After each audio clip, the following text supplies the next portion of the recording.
Bismillahirrahmanirrahim. Kita awali pertemuan pada malam hari ini dengan bacaan Al-Fatihah.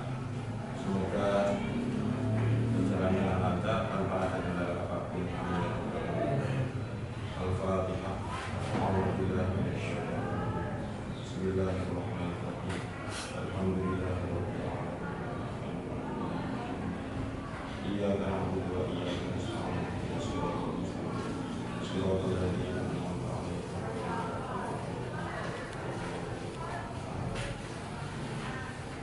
Bismillahirrahmanirrahim. Minta dikumpulkan itu karena satu, kalian kan sudah lama, sekitar 2 tahun itu enggak ada pasokan. Jadi lisan itu terasa berat semua kan. Mengucapkan H berubah menjadi H. Mengucapkan Kho ya tetap jadi O. Mengucapkan lam sukun al-ta'rif ditawalukan. Mengucapkan qalqalah yang pantulannya tidak tepat. Jadi banyak hal yang harus dibenahi. Dan ini sebagai bentuk temuan ketika sangat setor, kemudian dibenahi bersama, walaupun tidak bisa menyeluruh, minimal bisa berbunyi sesuai makhluk. Yang pertama saya sampaikan ya, ketika mengucapkan H, entah itu harokatnya apapun dia ataupun sukun, H yang berbeda. Artinya H itu dia keluarnya kan dari tengah tenggorokan.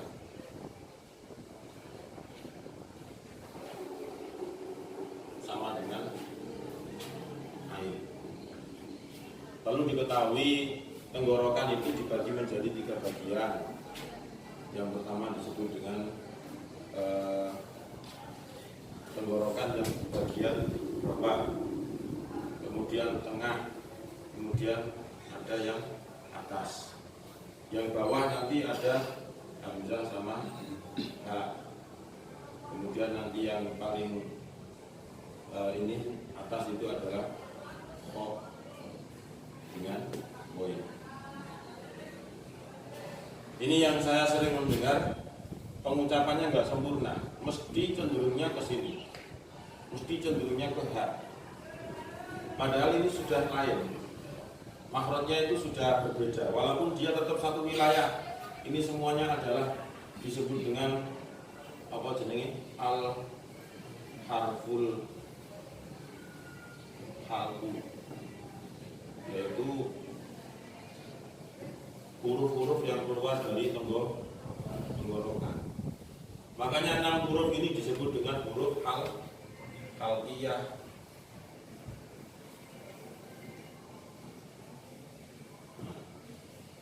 Coba sekarang bersama ya. A. Ini dulu. Hamzah. A. I. U. Ba.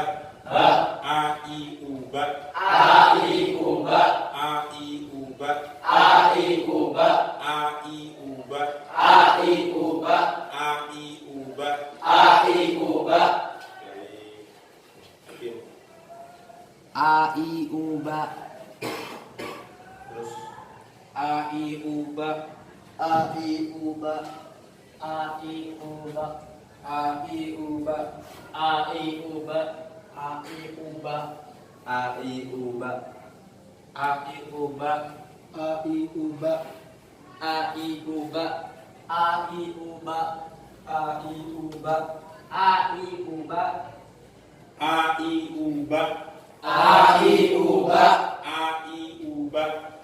I. U. Ba. A. I. U. Ba.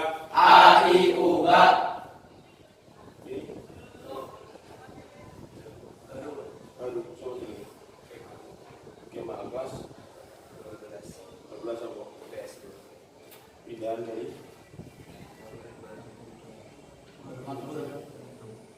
makbul ini kemarin pindah.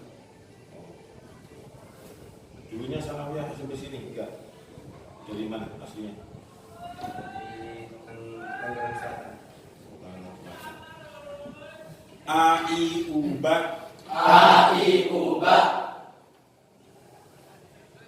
Hamzah itu sering dikaitkan dengan ain. Maksudnya dikaitkan itu ketika pengucapannya itu yang ain kadang dirubah menjadi hamzah, yang hamzah dirubah menjadi ain. Walaupun itu tidak ada unsur kesengajaan, karena memang bingung. Orang setoran itu ketika diingatkan tentang makhraj mesti bulat. Karena kenapa? Karena dia terfokusnya itu hanya di pelajaran toh. Pokoknya aku lancar beres. Pokoknya aku lancar, gak kena sentak, boleh. Gitu. Tapi ketika diingatkan kena makhraj mesti bulat. Itu pasti. Kenapa? Ya karena tidak menjadi kebiasaan. Hanya difokuskan pada kelancaran saja. Tapi ini sangat penting, jangan dianggap remeh. Fasohah itu istilahnya lisan kita itu adalah sebuah parang atau lading atau sesuatu yang tajam. Setajam apapun itu, ketika tidak pernah diasah, maka percuma. Tajamnya itu tajam tetapi dengan cara ngoyo. Ketika dia memotong sesuatu bisa terpotong tapi perlu terus menerus. Tapi ketika tajam itu kan langsung kena. Nah, makanya fasohah itu adalah sebagai senjata untuk mempertajam, untuk meletakkan lisan atau lidah sesuai dengan makhraj yang dikehendaki. Sekarang ain ya. A'i'uba. A'i'uba. A'i'uba. A'i'uba. A'i'uba. A'i'uba. A'i'uba. A'i'uba. A'i'uba. A'i'uba. A'i'uba. A'i'uba. A'i'uba. A'i'uba. A'udzu billahi minasy syaithanir rajim. A'udzu billahi minasy syaithanir rajim.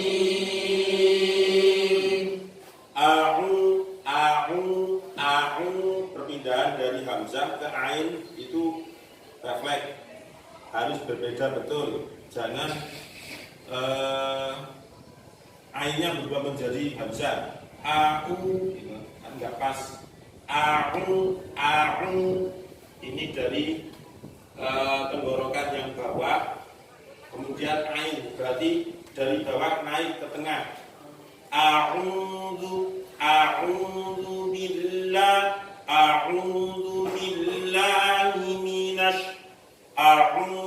billahi minasy syaithanir rajim. Ayo. A'udzu billahi minasy syaithanir rajim. Masih ada suara yang billah. Dalam Arab itu harokat yang ini toh. Iki berarti sama dengan a, ini i, ini u. Betul-betul a, i, u. Jangan dibuat tengah menjadi o, i menjadi e. Ini juga sama mungkin jadi e atau a tapi enggak buka. Ini salah. Gitu. Makanya ketika diajari hamzah dikaitkan dengan thariqah wa tadribah li fasahatil Quran. Ini penting. Kuncinya di sini. Kalau di a, i, u, Wah, ini betul-betul A, ini I, ini U. Harus betul-betul diperhatikan. Jangan A, I, U, ba, kemudian diikutinya menjadi A, I, U, ba. Makanya kunci keberhasilan dalam fasohah itu gelem buka lisan, kemudian bisa memainkan pangkal lisan ini, pangkal apa namanya? Pangkal lidah. Pangkal lidah. Jadi di situ sudah. Coba ulangi lagi. A, I, U, ba.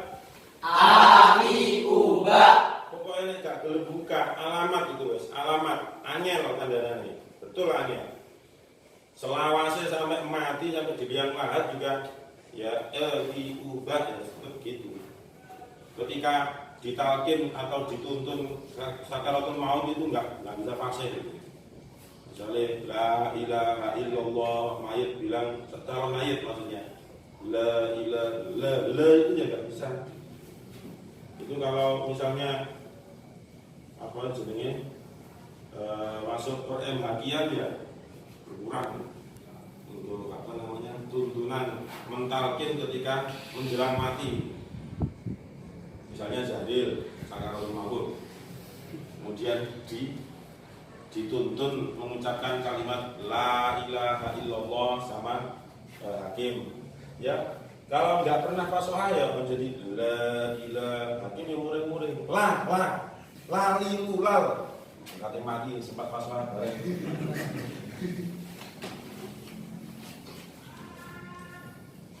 Nah, ulangi. A, I, U, ba.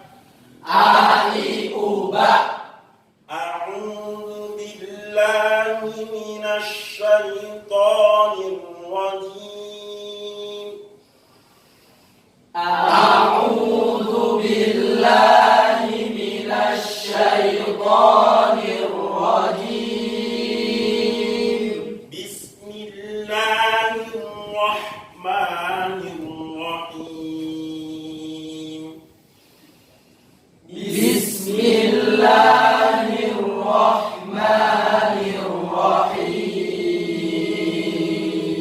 Bismillahirrahmanirrahim. Bismillahirrahmanirrahim.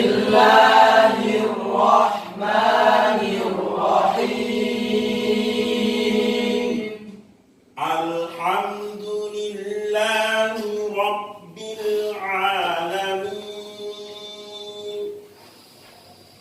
Alhamdulillahi Rabbil Alamin. Ha, Ha, ha, ha, ha. ha. Ini jagoannya apa? Amri. Alhamdulillah. Itu loh, artinya sudah berubah. Artinya sudah berubah. Bukan alhamdulillah. Kemana ketika setoran terus gak mikir, gue hak, terus gak ngurus pokoknya aku gak tidak dengan jalan, terus nungguin nikmati surga. Tanya aja dia, pokoknya gak tidak dengan jalan, terus nungguin kenikmatan surga. Hanya dia ketika nambah, bersih ngurus itu gak ada dan salah menurut dia kan ya. Oh, menang, dulu langsung nyenyak. Tapi nek kakak yang salah, kemarin keserta, walah, kepikiran, dukung ya. Nah, makanya ketika proses menghafal itu, saya minta semuanya dibinadori dulu 20 kali. Itu tujuannya sih mendelengi huruf per huruf gitu loh. Jadi jelas hurufnya. Alhamdulillah dengan pakai H. Terus bacaannya itu juga menjadi bagus, nggak asal ngoco, nggak asal menghafal. Terutama ketika biasanya harokatnya tak lamun diwoco tak lamun, ya, seperti itu kan penting. Jadi muara dari baca Al-Quran itu sebenarnya ya fasohah itu. Kalau bahasa di luar itu disebut dengan tahsin. Nah, tahsin. Bosone wong-wong sing rada apa ya? Agamis itu. Ini tahsin. Tahsin itu ya sama dengan fasohah. Hassana yuhassinu sinan, artinya memperbaiki, memperbagus. Yang dulunya tidak bagus menjadi bagus, itu piye caranya? Ya caranya masalah seperti ini. Ya, karena waktu kita itu terbatas, maka pokoknya muni pembiasaan seperti ini. Nah, selanjutnya saya jelaskan mengenai Ghoroibul Kalimat.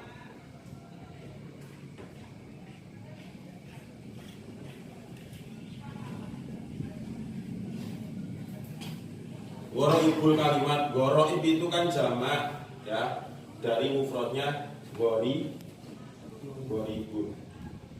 Kalimat dan kalimat itu berapa kalimat? Ghoribun itu artinya sesuatu yang aneh atau asing. Tapi yang dikehendaki di sini, Ghoroibul Kalimat di sini bukan aneh atau asing seperti yang secara lughah ini. Yang dimaksud adalah antara tulisan yang ada di Al-Quran dengan cara membaca itu berbeda. Itu namanya Ghoroibul Kalimat. Contoh, lafaz ana itu kan jelas ada alif yang gini. Ini kenapa harus dibaca qasr? Itu kenapa? Nah, ini namanya Ghoroib. Secara umum kita paham ketika alif jatuh setelah harokat kasroh, itu secara umum pasti dia menjadi huruf mad. Berarti sebelum alif ini harus dibaca mad, kan begitu. Tapi kenyataannya di lafaz ana ini kok kenapa dibaca pendek? Nah, seperti itu namanya Ghoroibul Kalimat. Kemudian contoh bacaan ismam. Tulisannya ya seperti ini. Tapi dalam praktek ketika membaca nun yang ditasydid ini kok akhir mencucu barang, lah seperti itu namanya Ghoroibul Kalimat. Paham ya? Ya, sudah mafrad untuk mukadimah seperti tadi itu. Dilatih sendiri nang kamar kali turu sak kamar dijak a i u ba tidur itu loh ya, pembiasaan yang baik itu. Jangan merumpi kalau tidur. Masuk AC, ubah, wis. Nah, saya lanjutkan ini. Setiap lafaz ana di Al-Quran itu dibaca pendek. Bagi orang yang mengatakan ana itu dibaca panjang, kongkon ngopi rada adoh. Kurang adoh kalau ngopi. Kongkon ngopi ning Cemoro Sewu. Jadi terlemah, terus Zahir. Saya itu punya pengalaman masuk ke grup apa itu Hafizul Quran aku ini koplak bisa. Dawang lafaz ana dibaca panjang itu loh. Undang-undangnya dibuat kok endi gitu. Heran saja. Masuk goblok kok juga teman-teman gitu. Kalau ukurannya goblok. Jadi lafaz ana ini semua saja tolong diperhatikan. Ana itu mesti dibaca pendek. Ana loh ya, ana. Lafaz ana, saya bilang ana, bukan lakinna atau apa jenenge ana bu. Itu ana yang domir ini loh. Ini kan domir. Yang dia berdiri sendiri, tidak digabung dengan kalimat sebelumnya. Misalnya berbeda dengan Qadja anak iki beda. Ini dibaca panjang. Kalau di sini dia berdiri sendiri harus dibaca pendek. Wala ana abidun. Terus wa ana minal muslimin. Nah, seperti itu kan dibaca pendek semua. Dan jangan sampai itu mempunyai pemikiran itu ada tanda kecilnya enggak di atasnya alif. Dan itu misalnya kehapus terus piye? Di Al-Quran itu loh. Itu kan sekarang sudah modern. Untuk menandai Al-Quran sekarang itu macam-macam ya. penuh dengan warna, kayak buku gambar sudah. Coba aja yang terbitan terbaru, entah terbitan apa ini. Itu yang diunah warna merah, itu yang bulan-bulan warna hijau. Itu sesuai kok buku-buku partai nggak masuk, sing hijau PKB, sing merah PDIP. Nah, sekarang itu memang ini membantu, ya. Ini namanya sifrun, apa itu? Sifrun mustaqil atau apa itu namanya? Saya sendiri nggak paham. Tapi didasari dengan nggak usah mengandalkan simbol-simbol yang seperti ini gitu loh. Jadi sampai menunjukkan ilmu kalian, oh ini jari guruku pendek, ya wes pendek gitu. Saya tak kayak alasan kenapa di sini pendek itu biar di mana ya? Mungkin ya. Maksud gaya sekarang sepak bola mungkin. Anak ini asal katanya itu gini loh. Ini tok anak, paham ya? Gak ada alif, gak ada alif. Setelah nun itu nggak ada alif. Kemudian ini terkait dengan yang disebut dengan ar-rasmul usmani.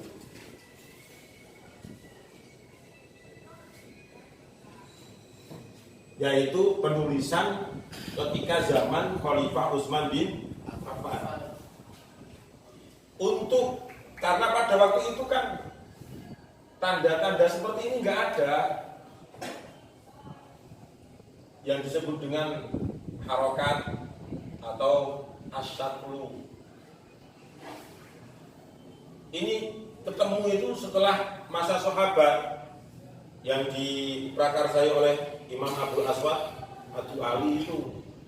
Zamannya Kanjeng Nabi, zamannya Abu Bakar, zaman Umar itu belum ada. Utsman itu juga nggak ada nih. Jadi mau Al-Quran misalnya wala anak, nah gini toh. Makanya orang itu pada waktu itu harus jeli ya baca Al-Quran itu. Kalau hanya mengandalkan simbol-simbol toh akhirnya ya nggak benar. Nah gini toh, kalau kita baca misalnya dia terusan, ini bisa jadi iya kena, ba kena, tak juga bisa. Sak juga mungkin, terus nun juga bisa gitu. Itu dulu wala anak. Nah kemudian zaman sahabat Utsman bin Affan itu Al-Quran didandani istilahnya, penulisannya yang diperbaiki, bukan lafadznya. Lafadznya sudah itu satu paket dari Allah, nggak bisa diganggukan ya. Akhirnya ditambahilah nun ini setelahnya dengan alif. Tapi alif di sini bukan sebagai huruf mat, bukan sebagai huruf mat. Alif di sini tujuannya memperjelas bahwasanya nun ini dibaca fathah gitu. Jadi alif di sini tujuannya adalah untuk memperjelas bahwasanya huruf nun itu dibaca fathah. Makanya dalam praktek membaca setiap lafaz ana di Al-Quran, maka dia dibaca pendek. Wala ana wa ana minal muslimin wa ma ana minal musyrikin. Dibaca pendek ini, nggak usah dibaca panjang. Lah, kesalahan-kesalahan seperti ini ketika setoran itu kok kebangetan gitu loh, maksud saya. Wes lulus makbul, wes kate hatam, kate tasmi, moco wala anak, itu ya Allah, cangkemku itu enggak kuat, kadang ingin menyusul ini.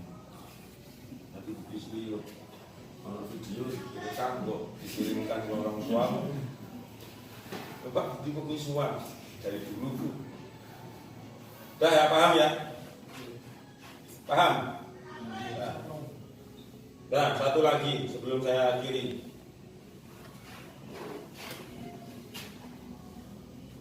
Lata mana? ini prakteknya dilihat. Ada dua versi. DNT ini menggunakan versi yang pertama, la ta'manna, la ta'manna, la ta'manna. Jadi dengung tetap bibir setara, terus dengung lagi maju, ditarik lagi ke ke belakang, baru ditarik panjang ke atas dulu. La ta'manna ala Yusuf, la ta'manna, la ta'manna ala Yusuf. Ayo bersama, 1, 2, 3. La ta'manna ala Yusuf. Lagi. La ta'manna ala Yusuf. Ya, seperti ini ya, kok gagal kan? Udah mengucapkan cuma la ta'manna. Maksud saya itu mbok yo sing sungguh-sungguh gitu loh. Ulang kamu coba. La ta'man. Bingung. Jalan lambe itu. Oleh ini. Maju. Nah, maju. Buat contoh yang lain. Atau sana. La ta'manna ala Yusuf. Ulangi. La ta'manna ala Yusuf. Ulangi. La ta'manna ala Yusuf. Lagi. La ta'manna ala Yusuf. Lagi. La ta'manna ala Yusuf. Lagi. La ta'manna ala Yusuf. La ta'manna ala Yusuf.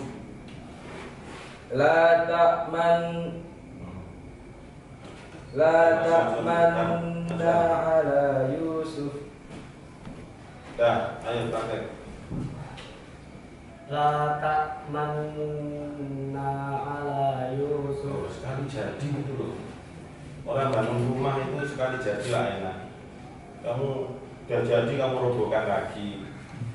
Bangkrut. Ulangi, ayo. Mau sitakan. La ta'manna ala Yusuf. La ta'man. Ayo. La ta'man.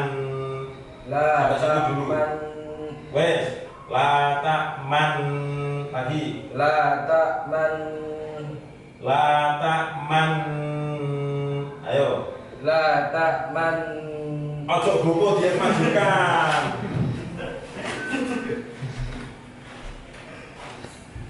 La ta'man. La ta'man. Ayo, paham. La ta'manna. Ayo, ulang. La ta'manna ala Yusuf. Ya, ulangi lagi, benar itu. La ta'manna ala Yusuf. Sudah, jangan duduk. Bersama. La ta'manna ala Yusuf. La ta'manna ala Yusuf. Nah, sekarang praktek yang kedua. Ini lebih mudah kalau yang kedua. La ta'man, langsung maju semua. Ketika dengung itu maju semua. Ya. Cuma majunya itu jangan sampai mubalaghah. Mubalaghah itu apa? Berlebihan. Mentang-mentang lambene wakdowo terus tambah didawakno, jangan. La ta'man, man berbeda dengan yang pertama. La ta'manna. Yang kedua, la ta'manna. Ya, jadi nggak usah balik lagi, langsung ketika nyaut dengung yang nun tasydid itu bibir langsung dimonyongkan ke depan. Ya namanya monyong ke depan ya, nggak ada monyong ke belakang.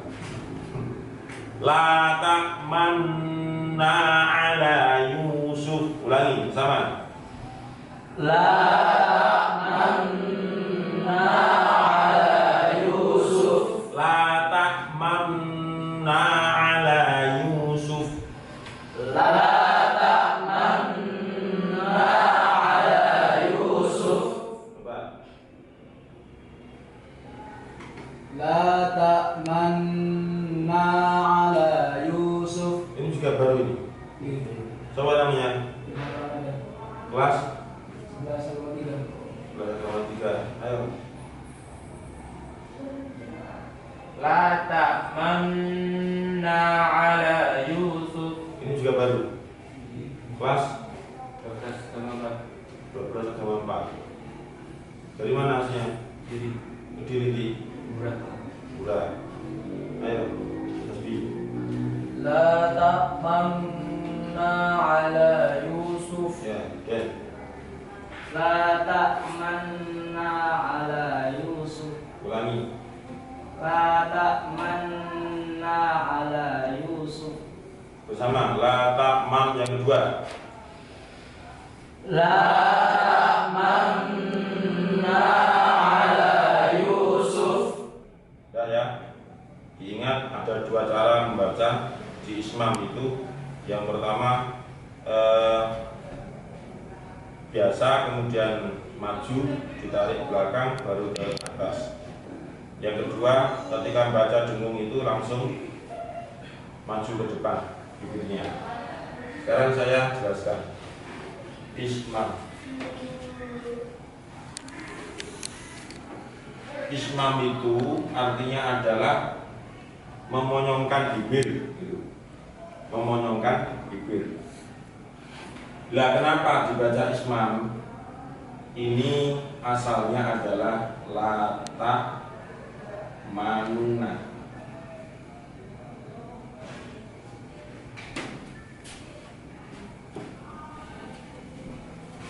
Lata manuna. Jadi nunnya ada dua.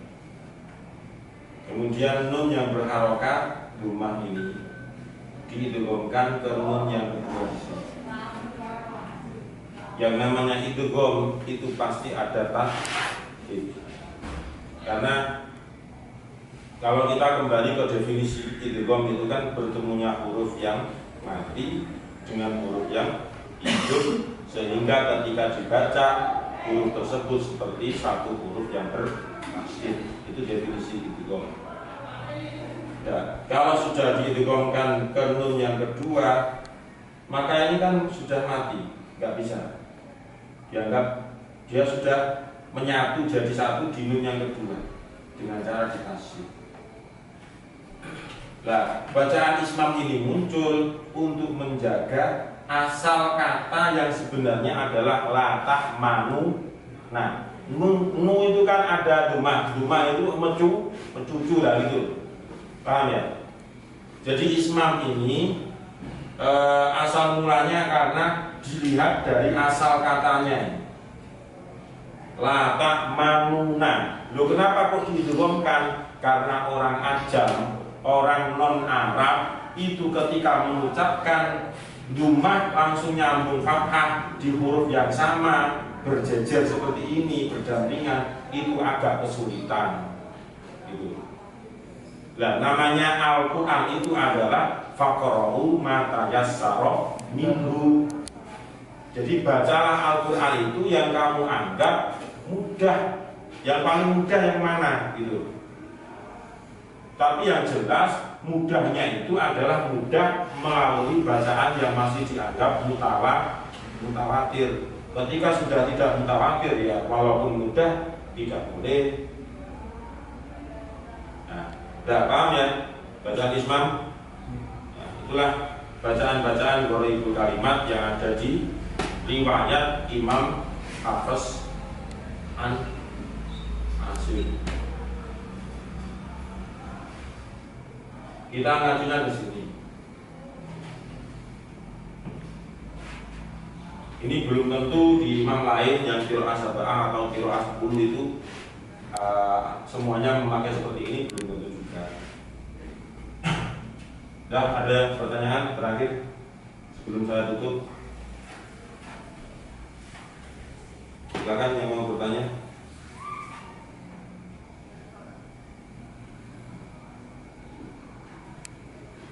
Ayo, yang bertanya silakan.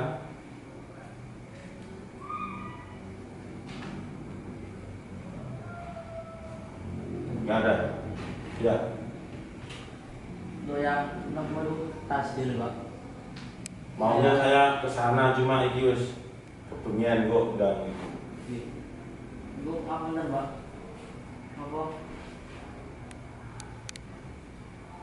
Apa saya pernah kayak diskusi sama anak yang persebelah itu Pak. Ya. Terus ternyata itu yang ketika kita belajar falsafah yang gitu ternyata kan tasdilnya kayak ada haknya gitu Pak gitu. Dan itu terus kota itu beliau orangnya terus orang waktu gitu ya baca tasdil terus katanya kok kota ada haknya itu salah Pak gitu. Ya memang salah.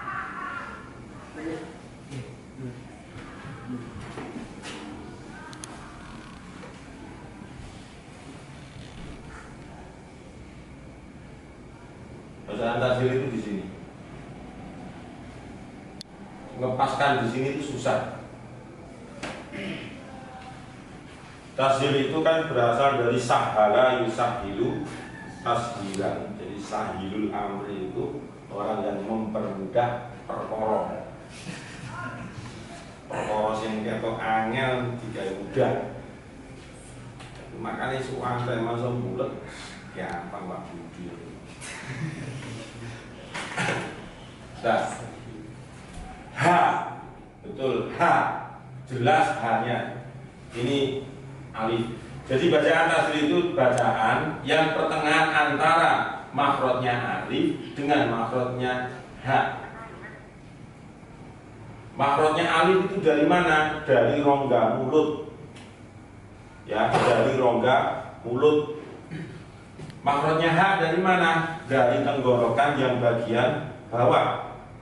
Maka di tengah-tengah itulah tasdil itu muncul. Jamu, gak ada hanya toh. Bukan salah itu. Ya betul salah. Nggak salah anak yang ngasih cerita tentang qiraah sab'ah itu. Yang namanya tasdil itu sebenarnya untuk mempermudah. Ya berkaitan dengan apa? Dengan orang non Arab lagi, yaitu orang Ajam. Sama dengan yang tadi.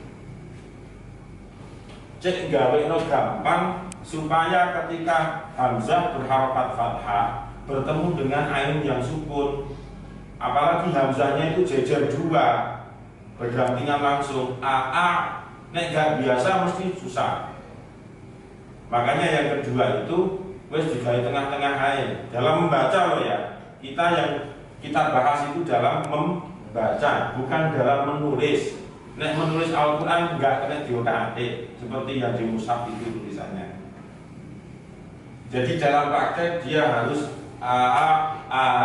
yang pertama tadi barusan itu salah ya.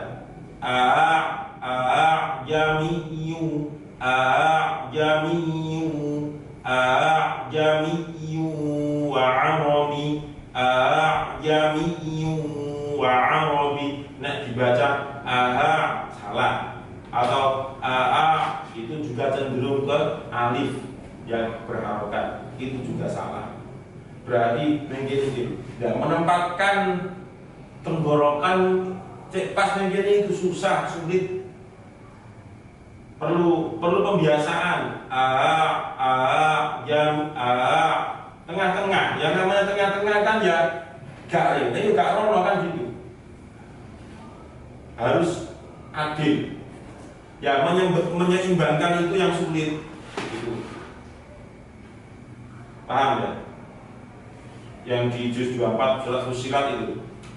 Jadi Al-Quran kalau menurut bacaan Imam Hafiz An-Asim ya cuma siji tok. Satu itu saja. Selain lafaz jamudun nggak ada lagi. Kalau imam selain ini ya bisa pakai.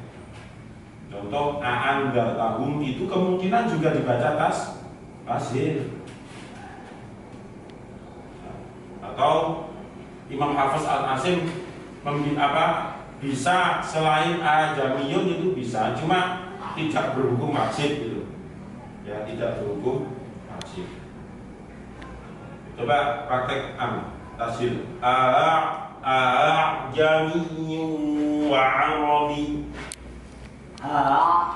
Itu cenderung ke alif.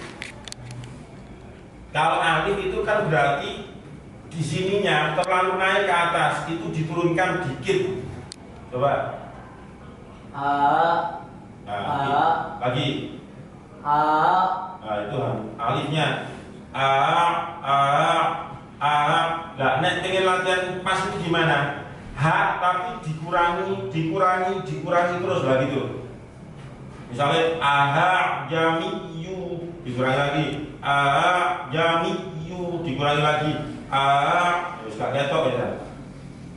Jadi selama membaca kemudian nggak mentok gitu, bukan itu masih dikecilkan lagi, jamiyu,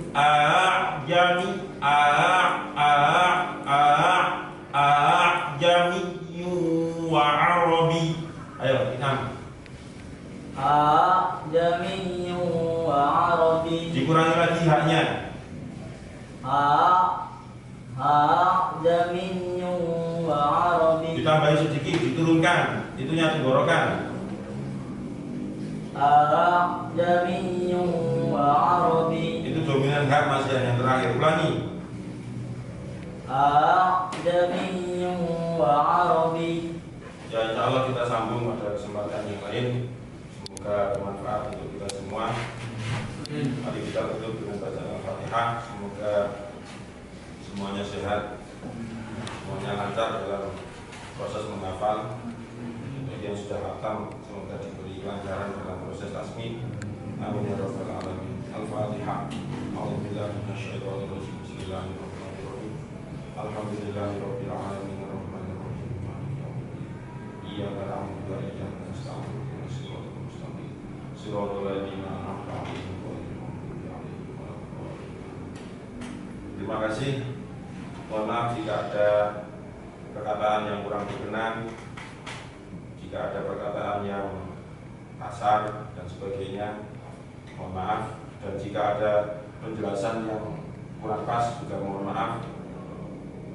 Dan terima kasih semuanya atas partisipasinya. Semoga dalam setiap bulan kita bisa istiqomah seperti ini, supaya untuk menjaga kefasihan dalam membaca Al-Quran. Al-afwa minkum. Assalamualaikum warahmatullahi wabarakatuh.